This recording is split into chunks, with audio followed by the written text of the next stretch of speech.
తెలుగు రాష్ట్రాల్లో 450కి పైగా రోబోటిక్ సర్జరీలు సక్సెస్ఫుల్ గా చేసిన ఘనత మణిపాల్ హాస్పిటల్దే. మెగా ఫ్యాన్స్ ఎంతో ఆతృతగా చూస్తున్న మూవ్మెంట్స్ లో ఒకటి క్లింకారా. గత ఏడాది జూన్ 20న క్లింకారా జన్మించగా తమ కూతురి విషయంలో ఎంతో గోప్యత పాటిస్తున్నారు రామ్ చరణ్, ఉపాసన. ఎన్ని ఈవెంట్స్ జరిగినా బిడ్డకు సంబంధించిన వివరాలు, ఫోటోస్, వీడియోస్ బయటికి రాకుండా జాగ్రత్తలు తీసుకుంటూనే ఉన్నారు. ఎక్కడో అక్కడ లీక్ అవ్వకపోతాయా అని అందరూ అనుకుంటున్నారు. కానీ అలా జరగలేదు. క్లింకారా ముఖం ఇప్పటి వరకు చూపించలేదు. కానీ తాజాగా ఉపాసన షేర్ చేసిన ఫోటోలో క్లింకారా కనిపించింది. అంతే, ఇంకేముంది, ఇప్పుడు ఆ ఫోటో వైరల్గా మారింది.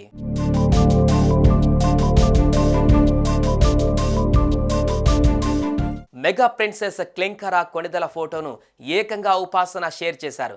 కానీ ఇందులో క్లింకారా ముఖం పూర్తిగా కనిపించలేదు. క్లింకారా ఇంతవరకు ఎలా ఉంటుందో అనేది పూర్తిగా రివీల్ చేయలేదు ఎవరు.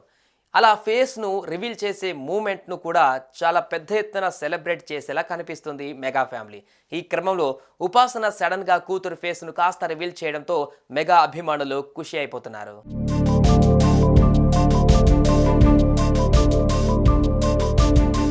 తాతయ్యతో కలిసి అపోలో ఆసుపత్రిలో ఉన్న శ్రీ వెంకటేశ్వర స్వామి ఆలయాన్ని దర్శించుకుంది క్లింకారా.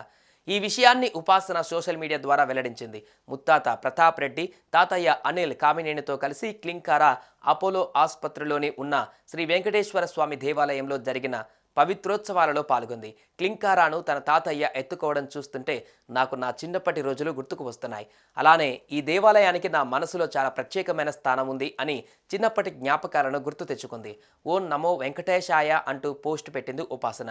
పసుపు రంగు లంగా జాకెట్లో మెరిసింది క్లింకారా. జుట్టుకు ఓ చిన్న క్లిప్ పెట్టుకొని కనిపించింది.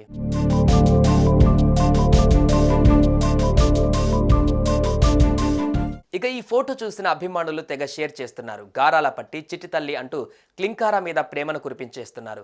మరి మెగా ప్రిన్సెస్ను ఎప్పుడు పూర్తిగా చూపిస్తారో వేచి చూడాల్సిందే. మరి ఏమంటారు? కామెంట్స్లో చెప్పండి.